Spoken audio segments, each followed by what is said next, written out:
seja, o caos está instalado, a confusão está armada, o presidente cai. Olá, meus seguidores! Eu vim aqui para mais um Desmistificando Fake News no WhatsApp.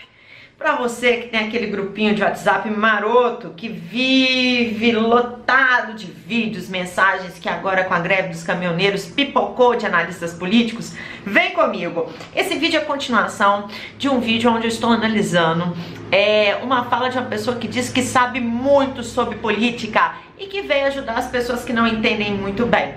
Só para vocês entenderem, no vídeo número 1, eu recomendo, vou deixar aqui nos vídeos relacionados, não deixem de assistir, ele vai falar dos motivos que podem levar a uma intervenção militar, sem fazer uma distinção do que é uma intervenção militar, o que é uma intervenção militar na política, o que é um golpe, fazendo aquela farofada. Não deixe de conferir esse vídeo. E agora vamos para o vídeo do dia, a continuação das pérolas do brodinho do WhatsApp. Segura essa.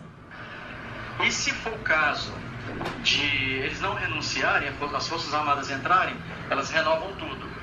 Tudo que você imaginar que tem que ser, se tiver que ser renovado, ela vai renovar. Olha pra você ver como ele começa com a solução. Se o Temer não renunciar, os militares não vão ter outra solução a não ser tomar o poder. E aí, então, o que os militares eles vão fazer? Vão renovar tudo. Gente, o discurso anticorrupção, ele é baseado exatamente nessa ideia de que o problema é a renovação dos políticos. Pouco se fala, pouco se debate a questão de que nós precisamos repensar o Estado, a estrutura, as brechas que deixam caminhos abertos para que a corrupção seja sistemática no Brasil. E quando alguém vira e fala, ó, se os militares entrarem, eles vão o quê? Acabar com a corrupção porque eles vão tirar todo mundo? Ai, meu pai, meu estômago até dói, porque o primeiro passo, você entrar numa roubada, aproveitando uma piadinha ótima para os tempos atuais de greve dos caminhoneiros, corre que é cilada, Bino. Vem comigo. Ela vai tirar o pessoal do Supremo Tribunal, porque eles têm poder na mão, parados pela lei, tirar o Então, as forças nacionais, Exército, Aeronáutica e Marinha, têm direitos constitucionais de tomar o poder político e tirar todo mundo do Supremo, porque eles têm esse direito. Porra, esse cara, ele é criativo. Vamos lá? Tirar o Supremo Tribunal, tirar o pessoal da Câmara dos Deputados Federal e tirar também o pessoal do Senado e nomear pessoas para exercer cargos que eles precisam nesses setores. Pausa. Momento, João Kleber. Gente, pelo amor de Deus, olha o que esse... Ai! O que esse homem falou? Ele falou que o Exército tem o direito, ao tomar o poder político, de mandar todo mundo embora. Vai todo mundo do Senado para casa, Congresso, Supremo. Vamos fazer uma faxina e vamos nomear só pessoas comprometidas com o Brasil. Gente, falta um pouquinho de aula de história na vida das pessoas. Se esse cara, em algum momento na cabeça dele, imaginou que foi isso que aconteceu em 64, quando os militares deram um golpe, coitado, ele tá muito enganado.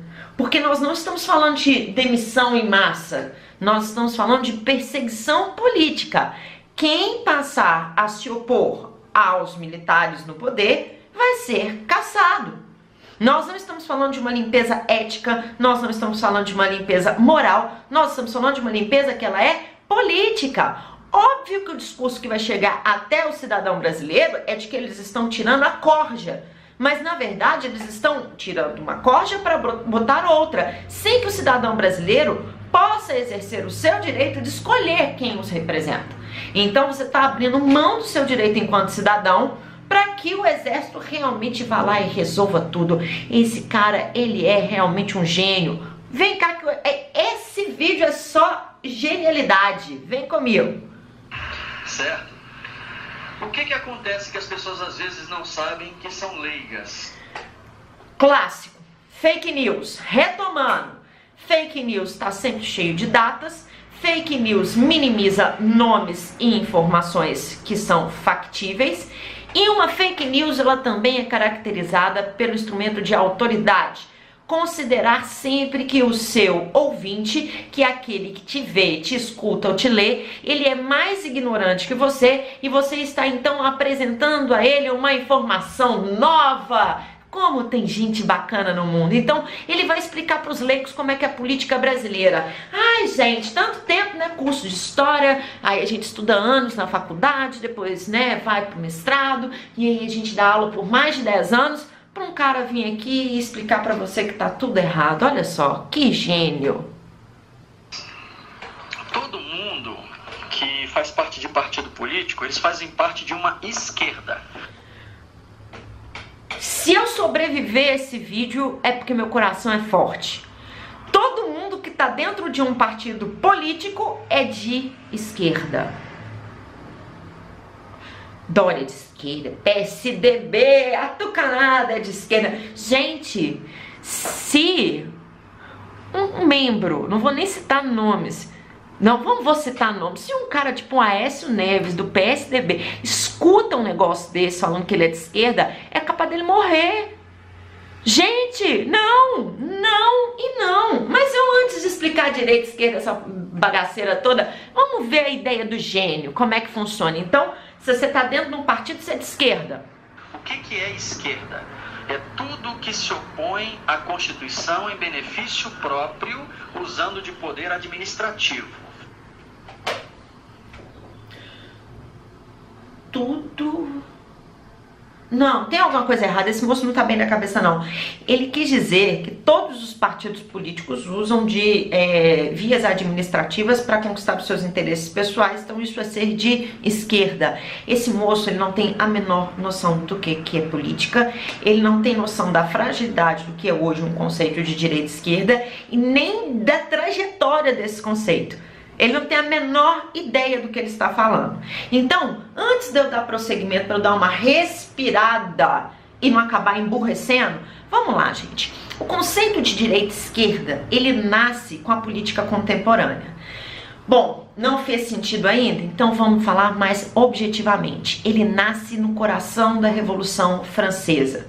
A Revolução Francesa, ela é o símbolo da transição da Idade Moderna para a Idade Contemporânea, porque ela vai simbolizar a morte do absolutismo monárquico europeu.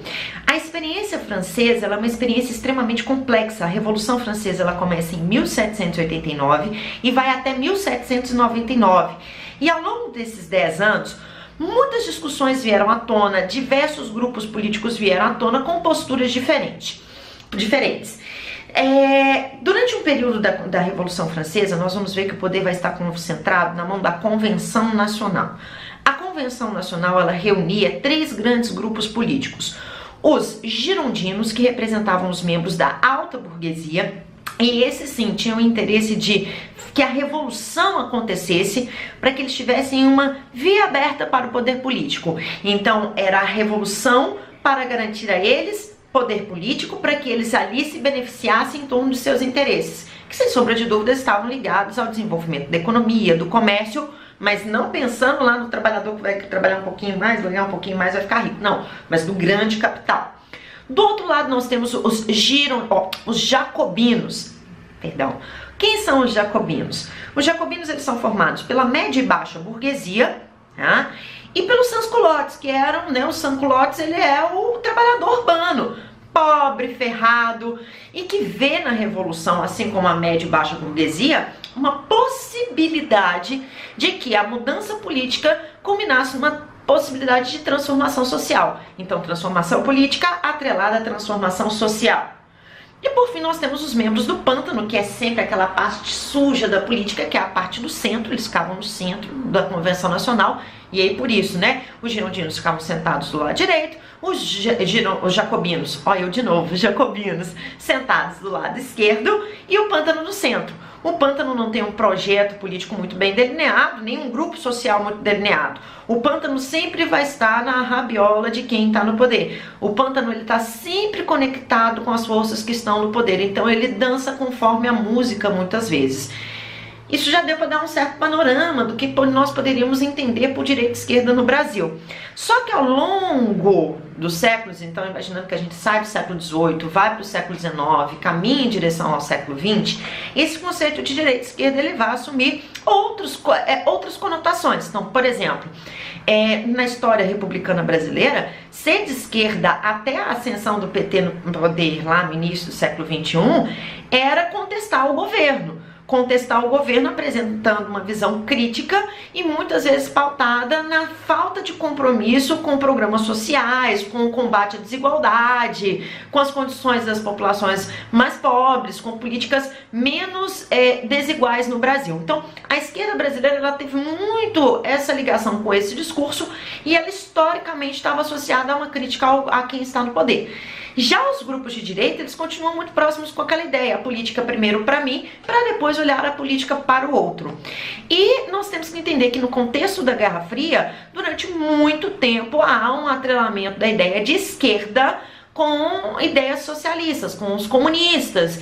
E é a hora que eu fico louca, porque em 2018, ainda no Brasil, é forte a ideia de que a esquerda é comunista, é socialista, porque muita gente ainda acha que nós estamos vivendo sob uma guerra fria ideológica, como no final do século XX. Parece que essas pessoas ficaram congeladas no tempo, ou eu tenho uma teoria de que o mundo se transformou tão rapidamente que muita gente ainda não conseguiu entender aonde está, não conseguiu entender para que lado o mundo foi, então se apega a essas imagens do passado para ter um norte. E aí você é chamado de comunista, muitas vezes por defender um programa social ou por defender uma política de distribuição de renda.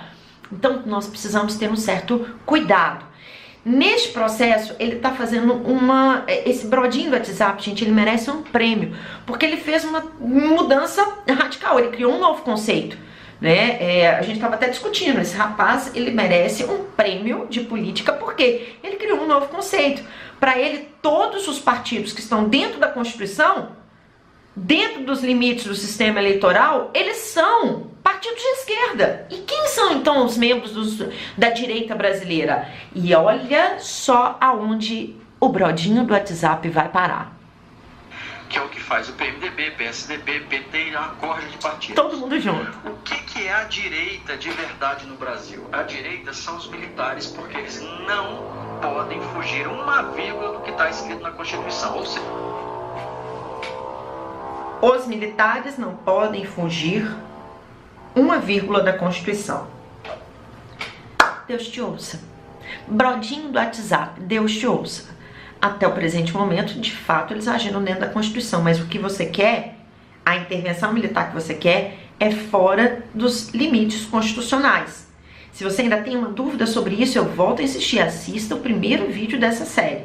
Então, esse cara, ele já perdeu completamente o senso. E aí, me dá um pouquinho de sensação de que ele vai usar de uma certa maldade para convencer a pessoa que está escutando ele a entender direita com a ideia de uma postura reta, direita, correta. Ele faz essa associação moral. Brodinho do WhatsApp, aonde você vai parar? Vem comigo. Os militares, para administrarem um setor ou um país, eles têm que administrar como manda a Constituição. Eles têm que se fazer cumprir a lei como manda a Constituição. Só eles. Isso é ser direita, ser da direita. O resto, fora disso, tudo é esquerda. Por quê? Se aproveitam das leis para poder roubarem, criar novas leis e criar novas emendas para favorecer a si próprios e não a população. Isso é usar da precariedade da educação política do povo brasileiro. Milhares de pessoas acreditaram nesse áudio. Milhares de pessoas entendem que ser de esquerda é ser ruim e moralmente ser de direita é ser uma pessoa do bem, honesta, um homem de caráter, um homem bom. Recentemente falei inclusive sobre homens bons numa live no Instagram. Pra você ver como que a situação ela é difícil. E aí, é isso daqui que está formando a opinião política de muita gente no Brasil. São pessoas como essa, que resolvem o problema do Brasil da seguinte forma. Partidos políticos vêm fazendo desde a época de 1985, quando o militarismo saiu do poder. Entendeu? Então foi isso que aconteceu.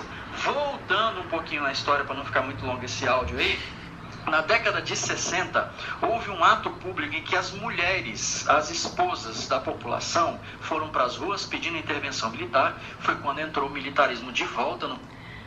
Marcha da Família com Deus pela Liberdade não foi uma marcha de mulheres.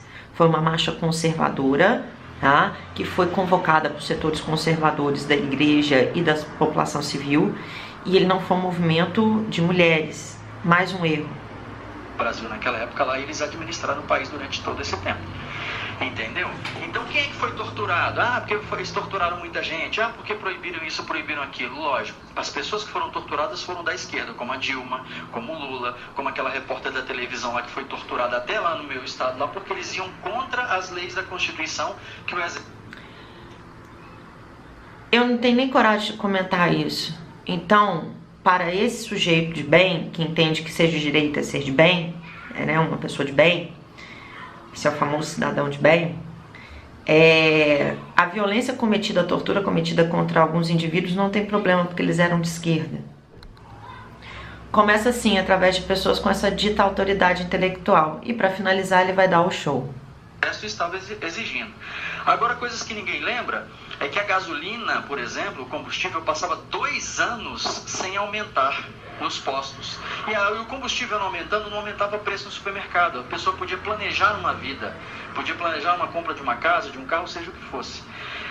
Hoje em dia, as Forças Armadas não são tão retrógradas ou atrasadas como elas eram antigamente. Graças a Deus. Que elas não usam celular, computadores ou coisas parecidas. Hoje eles estão super atualizados, são pessoas formadas recentemente, são pessoas que estudam, pessoas que vivem no nosso meio, que vivem de tecnologia. Então eles não irão administrar o Brasil como eles administraram naquela época.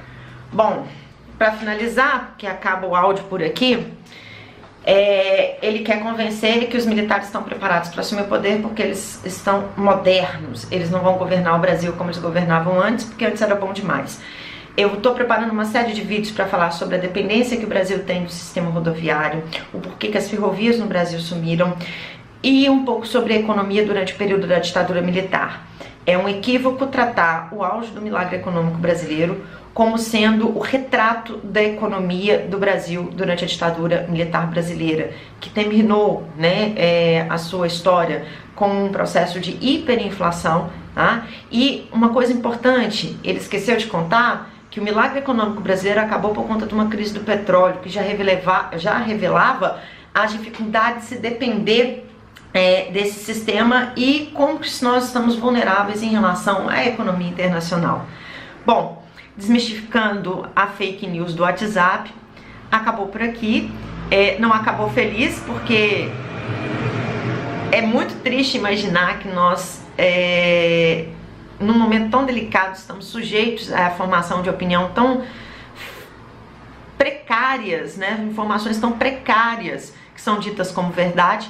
Eu queria pedir para você, por favor, compartilhe esse vídeo. Vai lá, taca lenha na fogueira, joga esse vídeo no grupo de WhatsApp, passa esse vídeo para os seus familiares. Se você conhece pessoas que estão acreditando em fake news, mostre esses vídeos para essas pessoas. Vamos ver se através da informação a gente consegue superar o reino da desinformação no WhatsApp. Se você gostou desse vídeo, dá o seu like, deixa um comentário. Se você quiser, mande fake news por aí que você encontrou, me manda lá nas redes sociais, me manda pelo Instagram, babi.tostes, fake news ou informações que você quer que eu cheque, que esse vai ser o primeiro de uma série de vídeos onde eu vou trabalhar essas fake news e o comprometimento delas na vida política, não só no Brasil, mas também vou começar a trabalhar em breve a política norte-americana.